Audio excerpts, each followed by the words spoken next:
Hello everyone, welcome back to my channel. I am back with another video. हमारा आज का topic रहेगा measurement, assessment and evaluation and their inter relationship. ठीक है, unit number 1 का first topic है ये.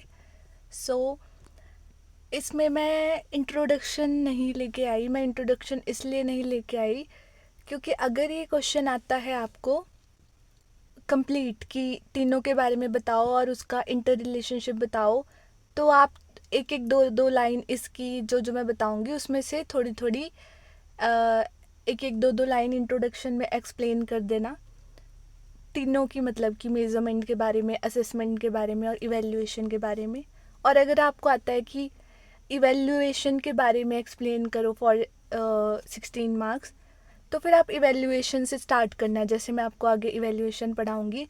अगर मेजरमेंट और असेसमेंट आता है तो आप उससे स्टार्ट कर देना, लेकिन इंट्रोडक्शन ज़रूर लिखनी है अगर आपको ये क्वेश्चन आता है. तो चलो स्टार्ट करते हैं. पर स्टार्ट करने से पहले मैं आपको एक चीज़ बताना चाहती हूँ. सबसे पहले हम इसको समझ लेते हैं. वैसे तो इंटर रिलेशनशिप हम बाद में लास्ट में लिखेंगे आंसर में, तो लेकिन मैं पहले आपको इसको समझा देती हूँ. तो बेसिकली जो आपका मेज़रमेंट, असेसमेंट और इवेल्युएशन है वो होता क्या है. मेज़रमेंट का मतलब है कोई भी चीज़ को मेज़र करना. मेज़र करना मतलब असाइनिंग नंबर और स्कोर्स. ठीक है, आप किसी भी चीज़ को नंबर दे रहे हो, आप स्कोर दे रहे हो, तो वो मेज़रमेंट है. फॉर एग्ज़ाम्पल, किसी बच्चों से आपने किसी क्लास में टेस्ट लिया, तो बच्चों के उसमें से 100 में से 80, 100 में से 90, 100 में से 89, इस तरह नंबर आते हैं, तो वो मेज़रमेंट है. ठीक है, आप किसी का वेट करते हो. ठीक है, वेट वे करते हो, तो उसका मान लो 60 kg वेट है, तो वो एक मेज़रमेंट है. आप स्केल से नापते हो. ठीक है, आप जब कुछ बना रहे हो, सीधी लाइन खींच रहे हो कि 30 सेंटीमीटर की लाइन खींचनी है, तो वो क्या है, आपकी मेज़रमेंट है. और हम मेज़रमेंट में क्या करते हैं, हमें एक एक्यूरेट डाटा मिल जाता है in the form of numbers. ठीक है, और इसमें टूल्स क्या क्या यूज़ कर सकते हैं. हम टेस्ट ले सकते हैं, हम क्वेश्चनरीज दे सकते हैं बच्चों को, हम स्केल के का यूज़ कर सकते हैं for measuring the length, weighing machine for measuring the weight. ठीक है, तो जैसे इसमें मैंने लिखा है example 80 marks in a test.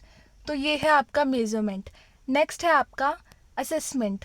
तो मेज़रमेंट क्या है, आपको एक रॉ डाटा प्रोवाइड करवाएगा. ठीक है, रॉ डाटा या इन्फॉर्मेशन कि बच्चे के इतने नंबर आए हैं. फॉर एग्जांपल हम क्लासरूम का ही एग्जांपल लेके चलेंगे कि आपने बच्चों से टेस्ट लिया और इतना इतना बच्चों के नंबर आए हैं. उसके बाद आप करोगे असेसमेंट. ठीक है, असेसमेंट में क्या होता है, it is a process of collecting, analysing and interpreting the data to understand the learning. आपने क्या किया, आप डाटा कलेक्ट करोगे, उसको एनालाइज करोगे, उसको इंटरप्रेट करोगे और अंडरस्टैंड करोगे कि बच्चा कितना समझ चुका है, कितना पढ़ चुका है, क्या उसको समझ आया है. आप बच्चे को असेस कर रहे हो. ठीक है, वेरियस टूल से बच्चे को आप असेस कर रहे हो. तो ये जो आपकी असेसमेंट है, ये आपके qualitative and quantitative in nature होती है. लेकिन जो मेजरमेंट है वो आपकी सिर्फ क्वांटिटेटिव इन नेचर होती है. क्वांटिटेटिव इन द सेंस कि आप न्यूमेरिकल फॉर्म में उनको नंबर दोगे. असेसमेंट में आप क्वालिटेटिव और क्वांटिटेटिव दोनों तरीके से उनको असेस करोगे. ठीक है, तो ये क्या करेगा, ये हेल्प करेगा in identifying the strength, weakness, needs and progress. So और वो आपको क्या हेल्प करेगा कि बच्चों को कैसे इम्प्रूव कर सकते हैं. जब आप बच्चे को एक्सेस करोगे वेरियस टेस्ट से, क्विजेज से, डिस्कशन से, ऑब्जर्वेशन से, तो आप क्या करोगे, नए नए तरीके दिखोगे कि आप बच्चे को कैसे सुधार कर सकते हो. कि गिफ्टेड लर्नर को आपको किस तरह आगे बढ़ाना है, कोई स्लो लर्नर है तो उसके लिए किस तरह की टेक्निक्स आप आगे यूज़ करोगे. ठीक है, तो असेसमेंट से क्या हो जाएगा, एक जजमेंट मिल जाएगी, एक डिसीजन मेकिंग हो जाएगा कि बच्चे में ये कमियां हैं और हमने ये असेस किया, अब हमें बच्चे में किस तरह से सुधार करना है.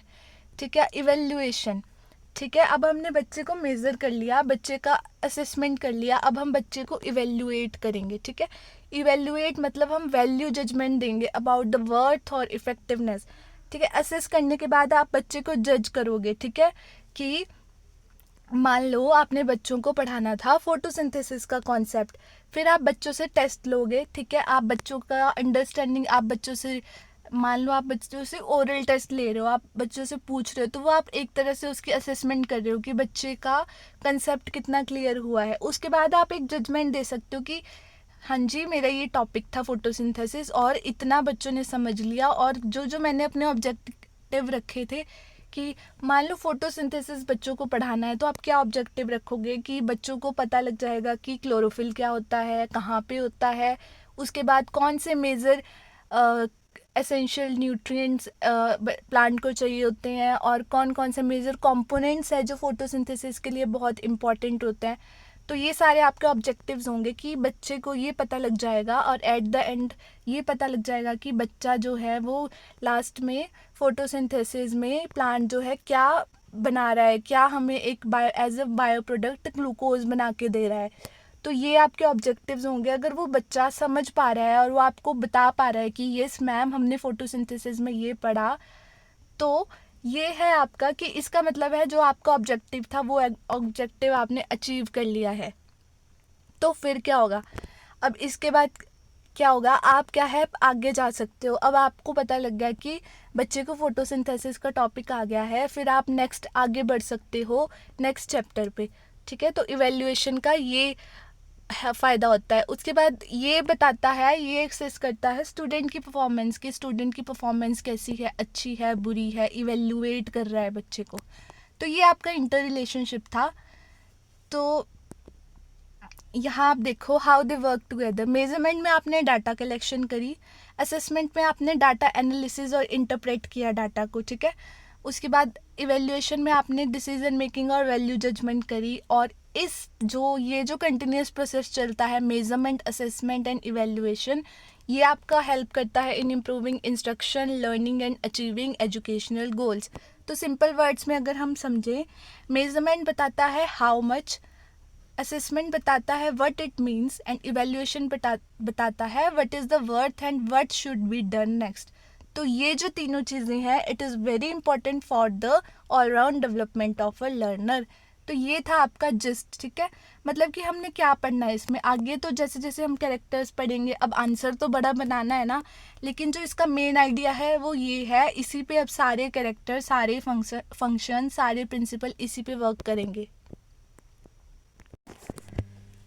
Let's move forward. अब हम एक एक करके पढ़ेंगे, और लास्ट में मैं आपको बताऊंगी सारा कि ये आंसर जब आएगा, जिस हिसाब से आएगा, आपको क्या क्या लिखना है। तो चलो फिर से स्टार्टिंग पे चलते हैं। फर्स्ट हम मेज़रमेंट के बारे में पढ़ेंगे। फर्स्ट स्लाइड आपकी।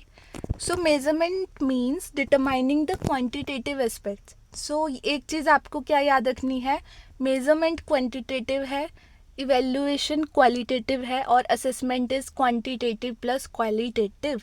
ये आपको ज़रूर इंट्रोडक्शन में लिख के आनी है। It is the process of identifying the attributes or dimension of physical objects, जैसे कि वेट कितना है, ठीक है, लेंथ कितनी है, विड्थ कितनी है, तो डायमेंशंस के बारे में आप मेज़र करते हो। It can be expressed in the form of scores, number और मार्क्स। ये मैंने आपको समझा दिया। Measuring any aspects means स्टेटिंग specific attribute, ठीक है। जैसे आप स्पेसिफिक एट्रीब्यूट के बारे में पता लगा पा रहे हो, जैसे कि एज के बारे में, बच्चे की कितनी एज है, हाइट, लेंथ, टाइम एक्सेट्रा, ठीक है, क्वांटिटी की टर्म में, और उसको हम as a unit of measurement use करेंगे, ठीक है। जैसे कि हाइट के लिए इतना सेंटीमीटर, इतना इंच, इतना मीटर, ओके, और टाइम के लिए सेकेंड, आवर, इस तरह। It is a form of scaling and involves assigning numerals to events or object according to certain rules, ठीक है। इसमें हम नंबर देते हैं, ठीक है, फॉर्म ऑफ स्केलिंग है, और इसमें हम असाइन करते हैं, नंबर्स असाइन करते हैं। नेक्स्ट है, according to international dictionary of education, measurement is the act of finding the dimension of any object and the quality obtained through this act. तो हम इसमें क्या फाइंड कर रहे हैं, डायमेंशन फाइंड कर रहे हैं। तो at the last we can say that measurement is the process of quantification.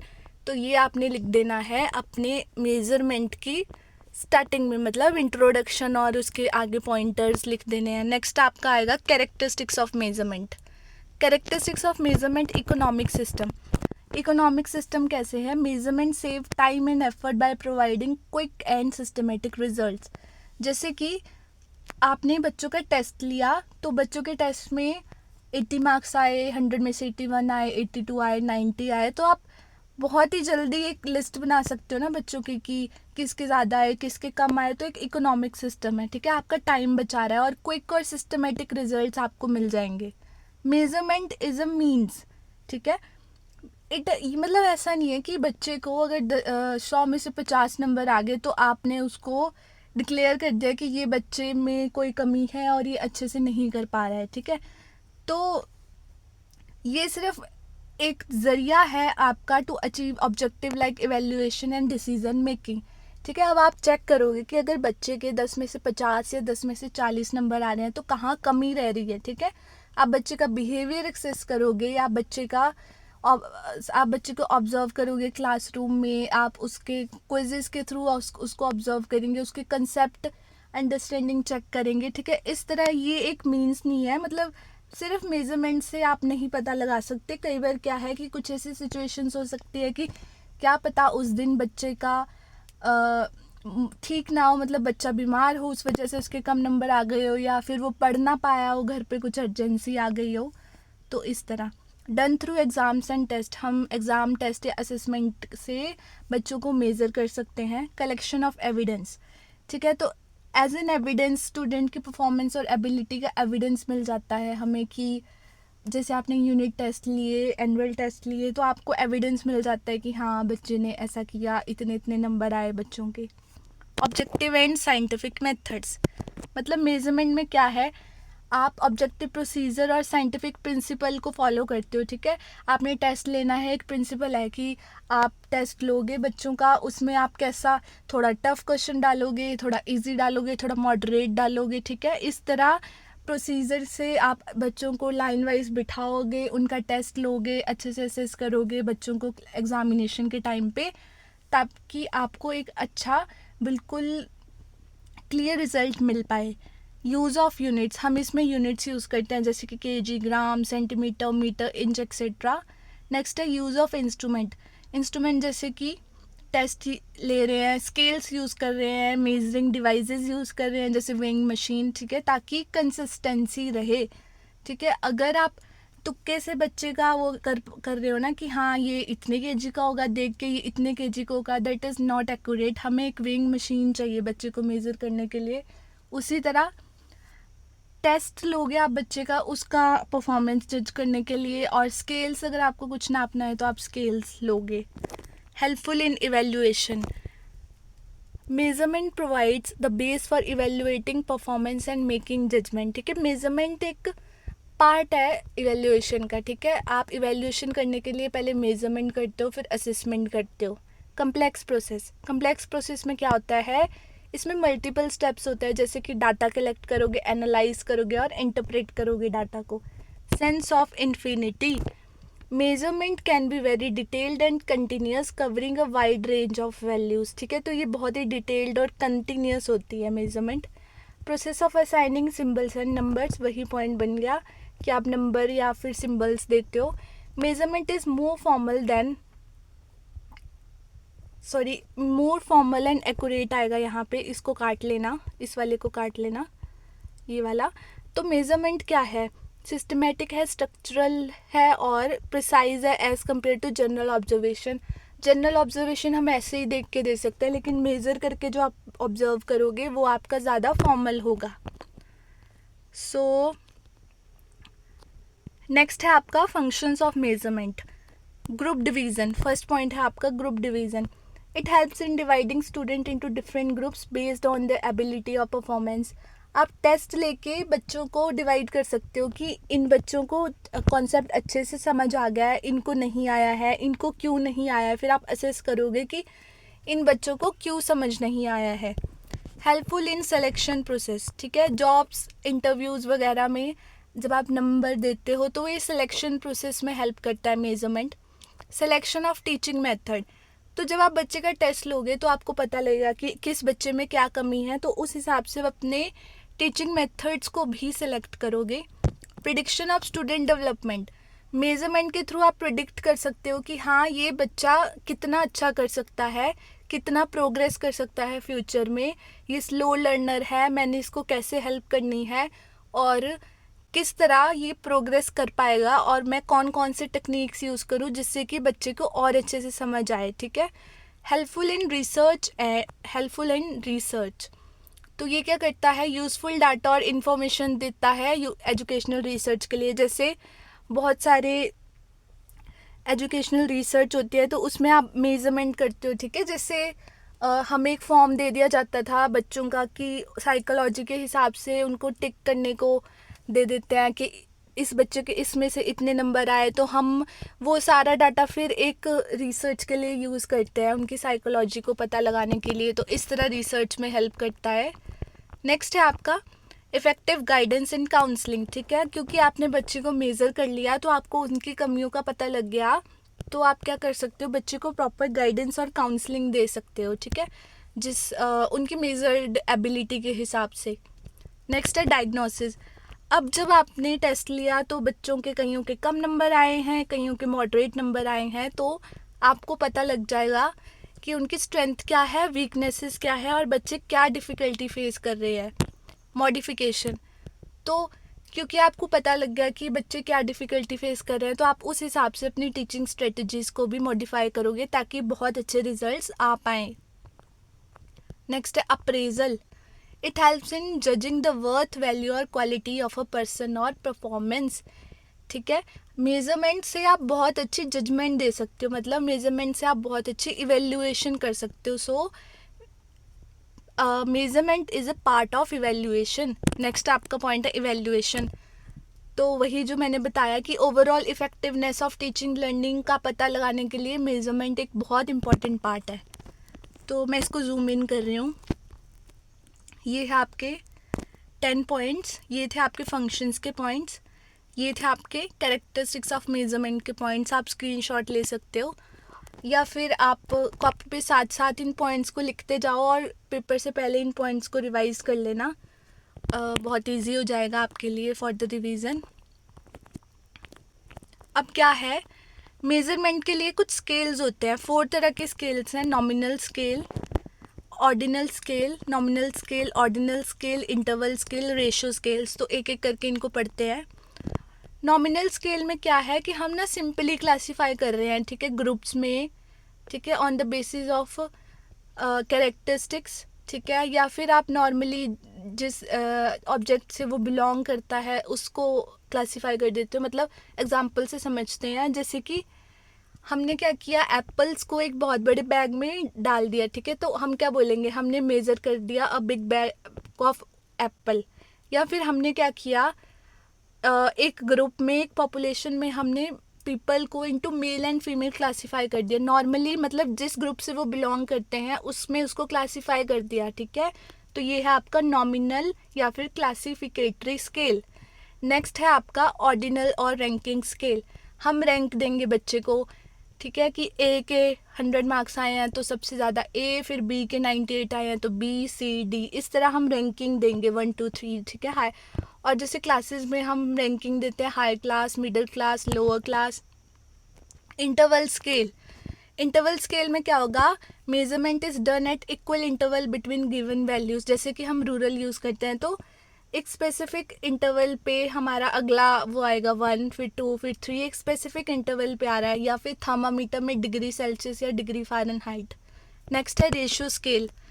जो आपका रेशियो स्केल है ये आपका ऑर्डिनल स्केल की तरह ही होता है, बस इसमें क्या है, आपका ज़ीरो होता है, ठीक है। जो आपका ऑर्डिनल और रैंकिंग स्केल है ना, उसमें हम फर्स्ट सेकंड थर्ड ऐसे निकालते हैं तो उसमें ज़ीरो नहीं होता।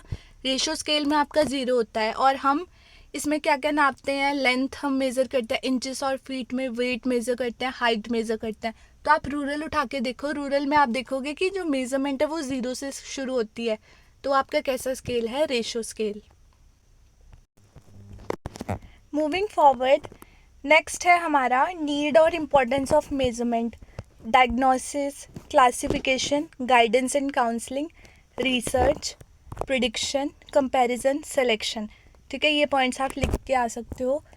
मैंने इतनी सारी स्लाइड्स इसमें इसलिए ऐड करी है कि बाय एनी चांस आपको मेज़रमेंट ही आ जाता है 16 मार्क्स में, तो आपके पास इनफ डाटा हो लिखने के लिए, तो ये सारा आप लिख सकते हो मेज़रमेंट में। तो चलो आगे चलते हैं, अब हम असेसमेंट की तरफ चलते हैं। जैसे कि मैंने आपको बताया था, असेसमेंट क्या है, qualitative as well as quantitative. तो एजुकेशन में assessment refers to a wide variety of method of tools that educator use to evaluate, measure and document academic readiness, learning progress, skill acquisition और educational needs of student। तो मतलब हम assessment के through बच्चों को measure करते हैं, evaluate करते हैं, डॉक्यूमेंट उनके एकेडमिक रेडीनेस के लिए उनको डॉक्यूमेंट करते हैं, मतलब कि क्या बच्चा नेक्स्ट क्लास के लिए रेडी है, मतलब वो समझ पाया है चीज़ों को कि नहीं, लर्निंग प्रोग्रेस, बच्चे ने कैसा प्रोग्रेस कर लिया है, उसकी एजुकेशनल नीड्स क्या है, ये सब हम कैसे पता लगा पाते हैं, थ्रू असेसमेंट। नेक्स्ट है आपका, it refers to certain achievement of performance of the student, मतलब कि बच्चे ने क्या अचीव किया, उसकी परफॉर्मेंस कैसी है, ये हमें असेसमेंट से पता लगता है। Just as different lessons have different function, assessment are typically designed to measure specific elements of learning। ठीक है, हम कुछ स्पेसिफिक एलिमेंट्स को लेके चलते हैं कि हमने ये एलिमेंट्स बच्चे में असेस करने हैं। तो it is use to identify the individual strength, weaknesses, so that educator can provide specialised academic support, educational programming और सोशल सर्विसेज। जिस हिसाब से बच्चे को ज़रूरत है उस हिसाब से हम उनको सपोर्ट कर पाएँ। According to Indian Education Commission, assessment is continuous process which form an integral part of total system of education and is pertinently related to educational objective। Indian Education Commission क्या बोलता है कि जो हमारी assessment है ये continuous process है और क्या है, हमारे education system का एक total part है। अगर हम बच्चे को सिर्फ पढ़ाते रहेंगे और असेस नहीं करेंगे तो हमें कैसे पता लगेगा कि बच्चों को समझ आ गया है, उनको क्या ज़रूरत है, क्या कमी है आपके पढ़ाने में, ये सब कुछ कैसे पता लगेगा, थ्रू असेसमेंट। नेक्स्ट है कैरेक्टरिस्टिक्स ऑफ असेसमेंट। असेसमेंट के लिए कुछ ऑब्जेक्टिव होता है, ठीक है, कुछ आप असेसमेंट बच्चे क्या, जैसे कि हम एग्जांपल लेके चलते हैं, हम डायग्नोस्टिक असेसमेंट कर रहे हैं, ये नेक्स्ट वाले टॉपिक में आएगा, ठीक है। डायग्नोस्टिक असेसमेंट का क्या मतलब है, बच्चे को क्या प्रॉब्लम है, हम वो डायग्नोज कर रहे हैं। तो एक ऑब्जेक्टिव है कि हमने डायग्नोज करना है बच्चे की प्रॉब्लम्स को। Appraising student about the level of the achievement, बच्चे को पता, अगर बच्चे को भी पता लग पाए ना कि उसका लेवल क्या है, ठीक है, तभी तो उसको मोटिवेशन आएगी। जब हम बच्चे को बताएंगे कि आप ये चीज़ अच्छी कर रहे हो तो बच्चा मोटिवेट होगा। इम्प्रूवमेंट इन इंस्ट्रक्शन, ठीक है, जब हमें पता लगेगा कि बच्चे को ये प्रॉब्लम आ रही है तो हम अपनी इंस्ट्रक्शन में भी इम्प्रूवमेंट करेंगे। नेक्स्ट है कलेक्टिंग स्टूडेंट अचीवमेंट स्कोर्स, ठीक है, बच्चे ने कितना अचीव किया हम वो एक कलेक्ट करके रखते हैं ताकि हमें बच्चे की पूरी डिटेल मिल जाए, है ना, कैसा कैसा उसने परफॉर्म किया है from the start of the class. Feedback to different interest groups, ठीक है, ये फीडबैक का काम करता है। नेक्स्ट है आपका प्रिंसिपल ऑफ असेसमेंट, इसको मैं जूम इन करती हूँ, ये है आपके 4-5 पॉइंट कैरेक्टरिस्टिक्स के। नेक्स्ट है principle of assessment. First principle है आपका प्रिंसिपल ऑफ कंटिन्यूटी। असेसमेंट एक कंटिन्यूस प्रोसेस है, not a one time activity. ऐसा नहीं है कि बस आपको एक बार असेस कर लिया बच्चे को, फिर बच्चा पढ़ रहा है नहीं पढ़ रहा है, समझ आ रहा है नहीं आ रहा है, आपको कोई फ़र्क नहीं पड़ रहा है। असेसमेंट रेगुलरली होनी चाहिए। जैसे कि हम क्या करते हैं, formative assessment, submissive assessment. Formative assessment में हम क्या करते हैं, वीकली मंथली बच्चों के टेस्ट लेते हैं, यूनिट टेस्ट लेते हैं, ठीक है। फॉर्मेटिव असेसमेंट का मतलब होता है during the course of education जो असेसमेंट चलती है वो फॉर्मेटिव असेसमेंट होती है। एंड हमारी जो सबमिटिव असेसमेंट है एट द एंड, जो आपके फाइनल एग्ज़ाम होते हैं, जिससे कि हम बच्चे को पास, मतलब बच्चा पास होता है, अच्छे नंबर आते हैं तो हम उसको प्रमोट कर पाए नेक्स्ट क्लास में। अगर वो नहीं कर पा रहा है अच्छा तो फिर वो उसको हम प्रमोट नहीं करेंगे, हम बच्चे को सिखाएंगे पहले कि वो उस लेवल तक आ जाए। नेक्स्ट है आपका प्रिंसिपल ऑफ टोटलिटी एंड कॉम्प्रीहेंसिवनेस। तो क्या है, असेसमेंट बोलता है कि हर एस्पेक्ट को कवर करो, कॉग्निटिव, अफेक्टिव और साइकोमोटर डोमेन्स, जो हमने ब्लूम टैक्सोनॉमी में पढ़ा था।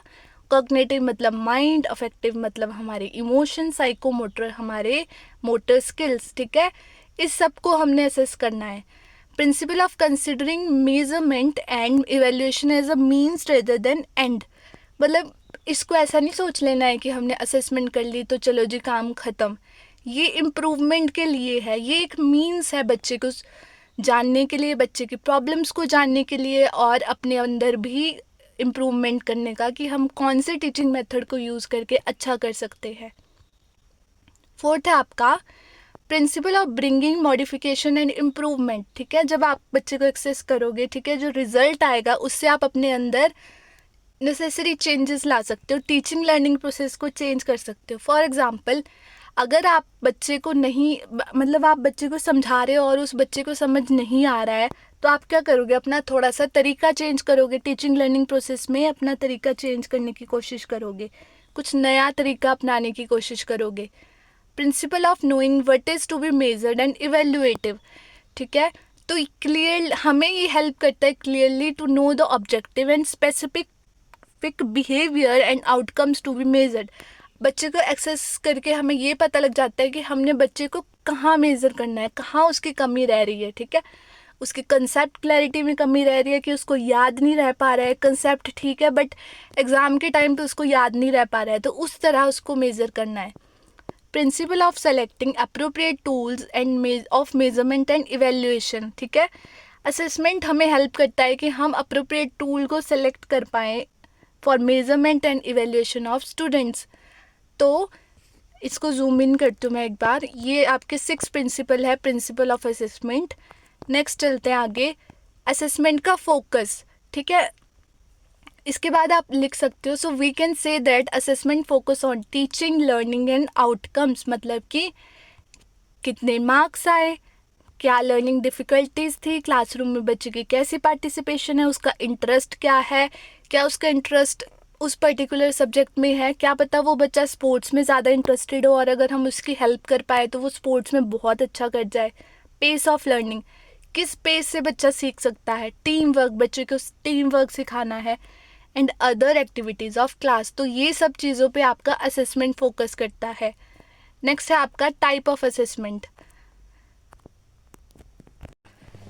टाइप ऑफ असेसमेंट में फर्स्ट फॉर्मेटिव असेसमेंट, मैंने आपको पहले भी बता दिया कि थ्रू आउट द लर्निंग जो आपकी असेसमेंट होती है वो होती है फॉर्मेटिव असेसमेंट। जो आप टेस्ट ले रहे हो, यूनिट टेस्ट ले रहे हो, ओरल टेस्ट ले रहे हो नेक्स्ट डे बच्चों से, वो आपकी फॉर्मेटिव असेसमेंट है। ठीक है, summative assessment which is taken at the end of instructional period, last में जो आप फाइनल टेस्ट लेते हो, ये आपके समेटिव असेसमेंट है। High stakes assessment, important assessment that have significant consequences for students. ठीक है, कुछ ऐसी इंपॉर्टेंट असेसमेंट्स होती है, ठीक है, जो कि स्टूडेंट्स को एक सिग्निफिकेंट उसमें हेल्प करती है। जैसे कि किसी एक उसके लिए, मतलब जैसे आप किसी एक चीज़ के लिए, जैसे कि फॉर एग्ज़ाम्पल आप बच्चों को असेस कर रहे हो कि साइंस क्विज में लेके जाना है। ठीक है, ऐसे तो हम कहाँ थे, हाई स्टेक्स असेसमेंट में। मैंने आपको बताया था जैसे बच्चे को साइंस क्विज में लेके जाना है, या फिर आप बच्चे की असेसमेंट कर रहे हो कॉलेज के एडमिशन के लिए। ठीक है, किसी कॉलेज में एडमिशन के लिए आप उसका कोई टेस्ट ले रहे हो। ठीक है, मतलब किसी स्पेसिफिक उसके लिए आप असेस कर रहे हो बच्चे को। Interim assessment conducted during the middle of a course to check the progress and make adjustment. ठीक है, कोर्स के बीच में आप थोड़ी थोड़ी असेसमेंट लेते हो और बच्चे की प्रोग्रेस और उस प्रोग्रेस को चेक करते हो और उस तरह की एडजस्टमेंट करते हो। ठीक है, मतलब कि अगर आपको लग रहा है कि ये प्रॉब्लम है तो आप उस हिसाब से एडजस्ट करोगे बच्चों को। जैसे कि आपको लग रहा है कि बच्चे जो हैं वो नहीं समझ पा रहे अच्छे से, तो आपने क्या किया, बच्चों को स्मार्ट बोर्ड के थ्रू किसी वीडियो को दिखा के उस टॉपिक को समझाया। तो इस तरह आपकी इंटरिम असेसमेंट हेल्प करती है। प्री असेसमेंट मतलब पीके टेस्टिंग करते हैं ना हम, प्रीवियस नॉलेज टेस्टिंग। तो प्री असेसमेंट ये होता है कि कोई भी टॉपिक आपने स्टार्ट करना है तो उससे पहले आप देखोगे कि बच्चे को कितना पता है और आपको किस तरह अपने लेसन को आगे लेके जाना है। प्लेसमेंट असेसमेंट मतलब कि use to place student in appropriate course or level based on their ability. ठीक है, प्लेसमेंट के लिए। Screening assessment, screening assessment help करता है बच्चे को आइडेंटिफाई करने के लिए कि किस बच्चे को फर्दर इवेल्युएशन या फिर फर्दर सपोर्ट की ज़रूरत है। उसके अलावा एक्सेट्रा मत लिखना, उसकी जगह आप लास्ट में लिख सकते हो other type of assessment include diagnostic assessment, norm referenced, self assessment, peer assessment. ये आपका एक पूरा टॉपिक है तो उसमें कवर करेंगे.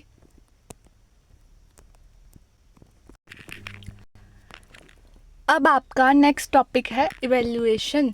हमने मेजरमेंट पढ़ लिया, हमने असेसमेंट को पढ़ लिया, अब हम पढ़ेंगे इवैल्यूएशन के बारे में.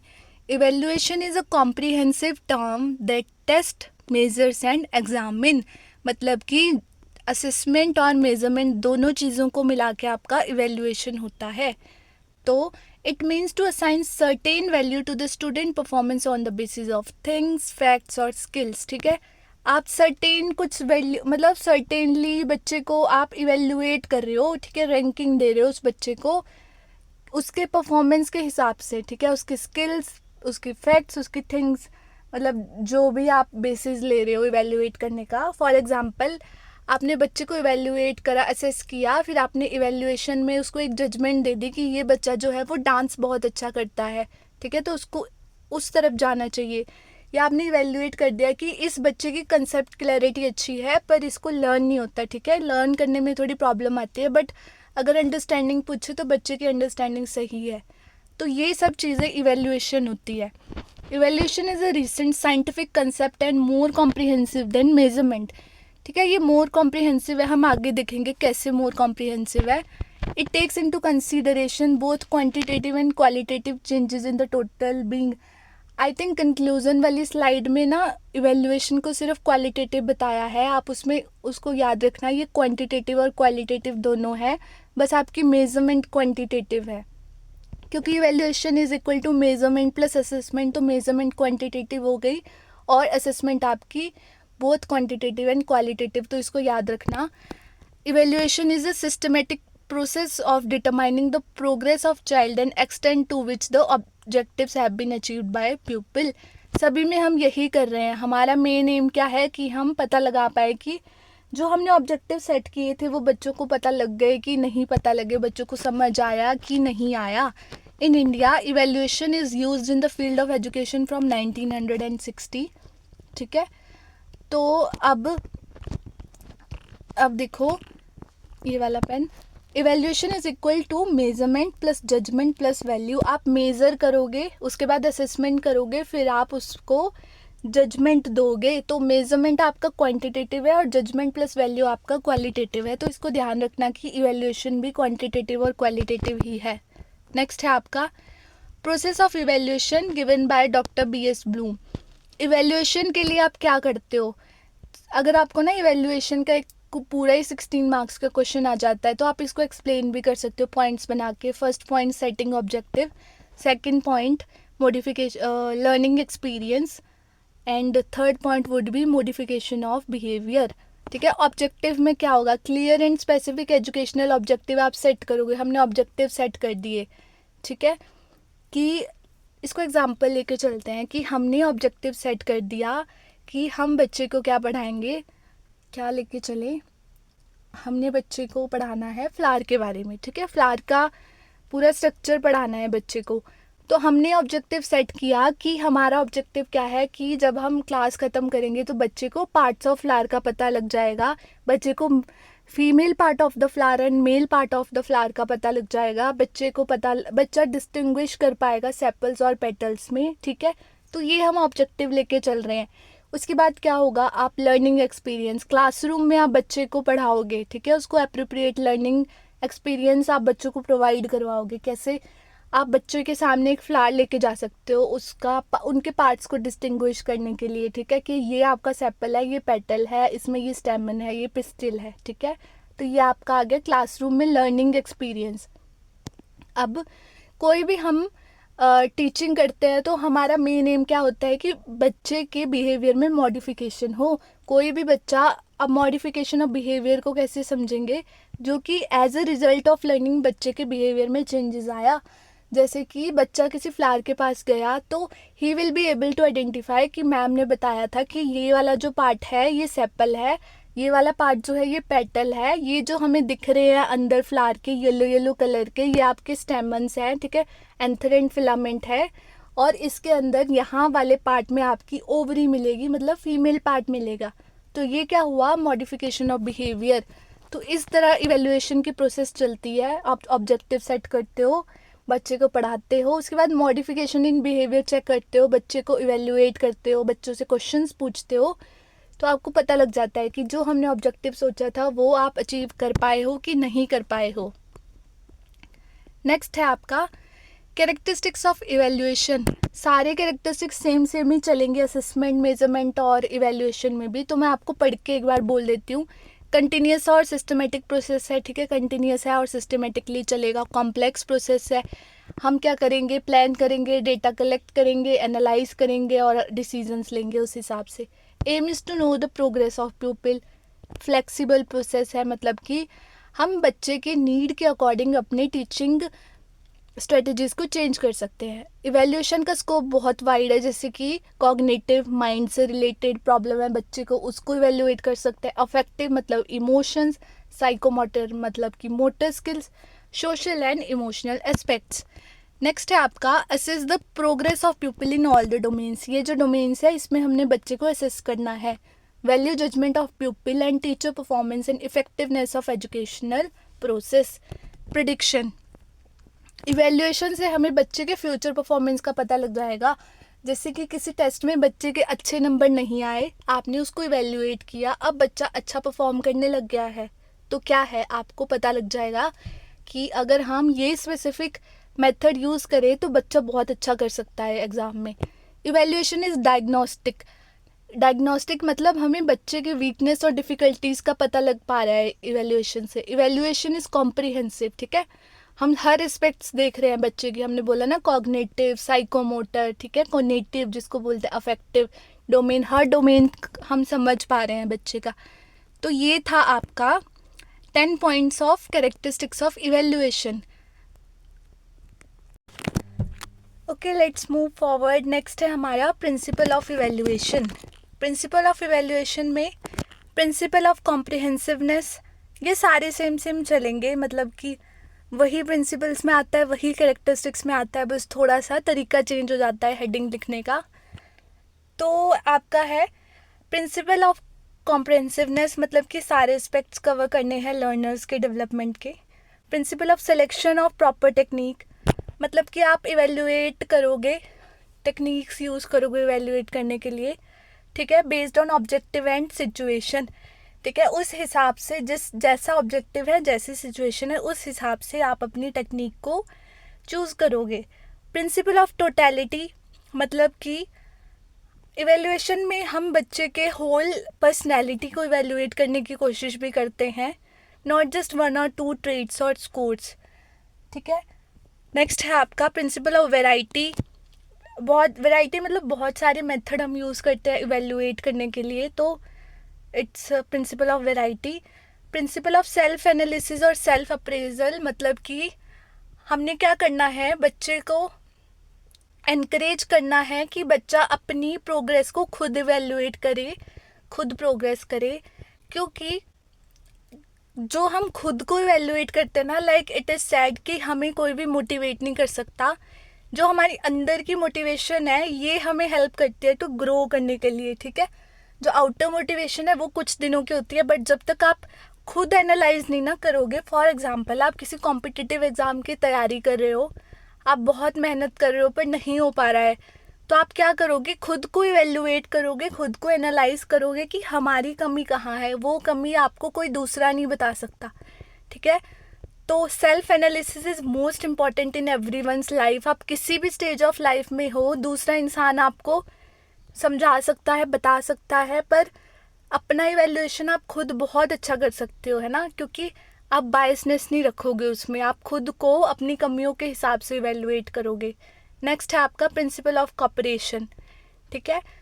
तो अब इवेल्युएशन में क्या होता है, cooperative effort of teacher, parents and the community, ठीक है। टीचर जो है इवेल्युएट करता जा रहा है, मान लो बच्चे को कोई इमोशनल प्रॉब्लम है और टीचर इवेल्युएट कर रहा है, बता रहा है भाई इसको इमोशनल प्रॉब्लम है, पर अगर पेरेंट्स ही इमोशनल सपोर्ट नहीं दे रहे हैं तो फिर क्या फ़ायदा है ना। इस तरह principle of corporation. Principle of continuity, मतलब कि कंटिन्यूस होना चाहिए, जैसे हमने पहले भी पढ़ा, not a one time activity, continuously during the course of time चलनी चाहिए।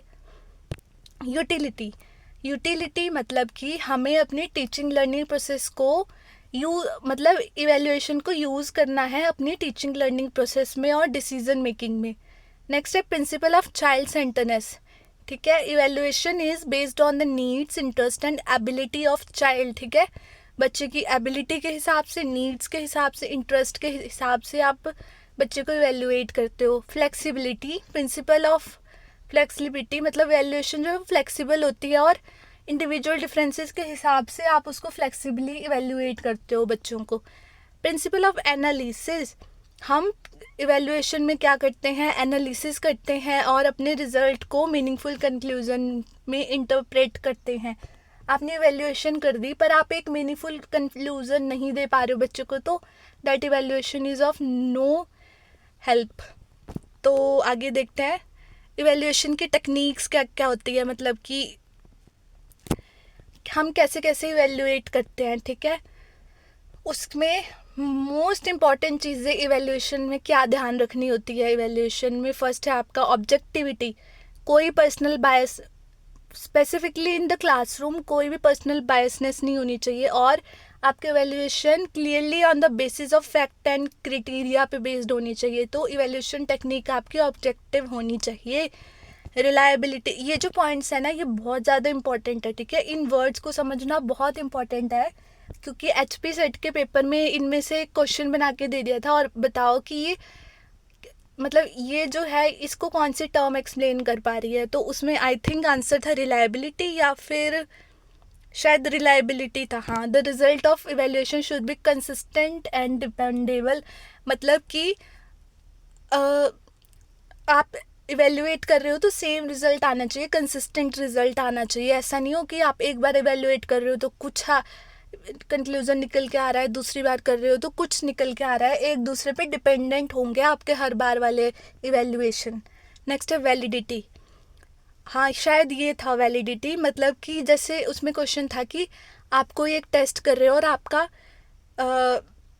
आंसर जो है वो बार बार सेम आ रहा है तो फिर वो क्या मेज़र कर रहा है, कुछ ऐसा सा था. तो वैलिडिटी मतलब कि जो आप मेज़र करना चाहते हो वही आपको मिल रहा है. ठीक है, वैलिड है जो आप इवैल्यूएशन कर रहे हो. डिस्क्रिमिनेटरी, डिस्क्रिमिनेशन करनी है but in the sense you will be able to identify between strong, weak and average learner. ऐसे बायसनेस नहीं रखनी है पर you should be able to discriminate कि कौन सा स्ट्रॉन्ग लर्नर है, कौन सा एवरेज लर्नर है, कौन सा वीक लर्नर है. कॉम्प्रिहेंसिव मतलब सारे एस्पेक्ट्स को कवर करे. डायग्नोस्टिक मतलब डिफ़िकल्टीज, स्ट्रेंथ और वीकनेसेस का पता लगा पाए. सो मूविंग फॉरवर्ड हमारा लास्ट पार्ट है इसका, पर्पस ऑफ इवैल्यूएशन या फिर objective of evaluation.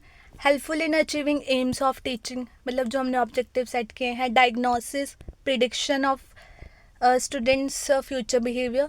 Helpful in proper selection of teaching methods, to provide feedback देता है बच्चे को.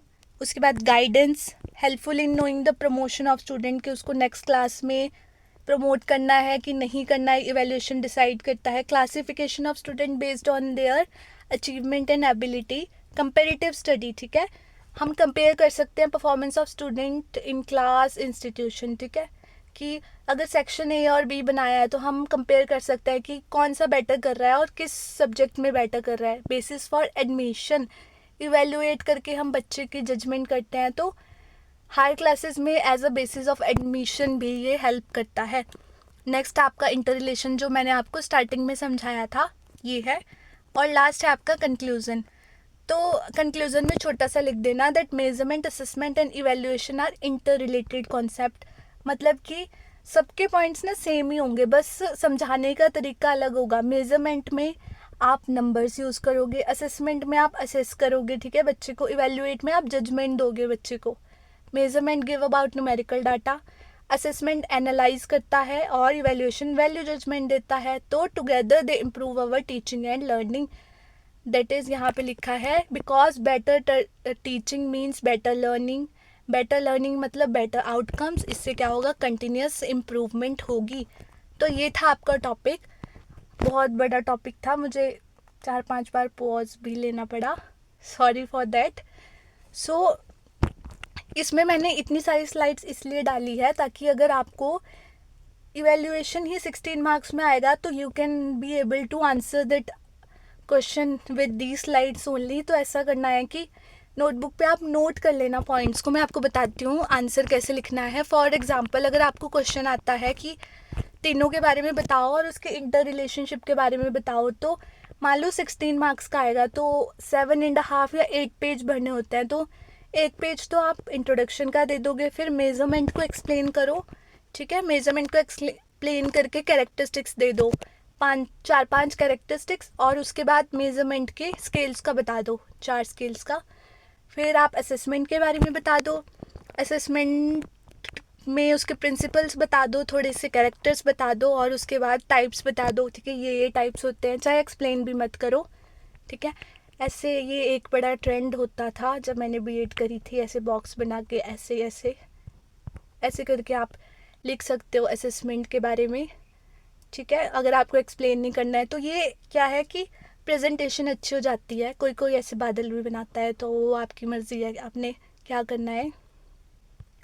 उसके बाद इवैल्यूएशन, उस इवैल्यूएशन में भी सेम आप इवैल्यूएशन के बारे में लिख दो, उसके कैरेक्टर्स लिख दो, ठीक है। और ये वाला बना के आ सकते हो आप, ट्रायंगल बना सकते हो। उसके बाद लास्ट में अगर इंटर रिलेशनशिप पूछा है ना, तो एक पेज आपको इंटर रिलेशनशिप का भी देना है, तो ये वाला लिख सकते हो आप। ये पूरा बना के आ जाना इंटर रिलेशनशिप में, बहुत अच्छे नंबर मिलेंगे, ठीक है। और यहाँ पे ऐड कर लेना कि ये क्वालिटेटिव और क्वांटिटेटिव दोनों है, यहाँ पे ऐड कर लेना क्वालिटेटिव और क्वांटिटेटिव दोनों है। लास्ट में कंक्लूजन दे देना। और अगर आता है कि अलग से बताओ मेजरमेंट और असेसमेंट, फिर तो जो जो मैंने लिखा है ना, मेजरमेंट की definition, principle, characters, types, functions, वो सब कुछ लिखना है 16 मार्क्स के according.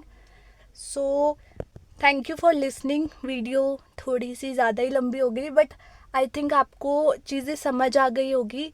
So thank you for listening patiently, मतलब जिसने यहाँ तक सुना होगा, कईयों ने आधे में छोड़ दिया होगा, पर जिसने यहाँ तक सुना होगा, थैंक यू फॉर दैट।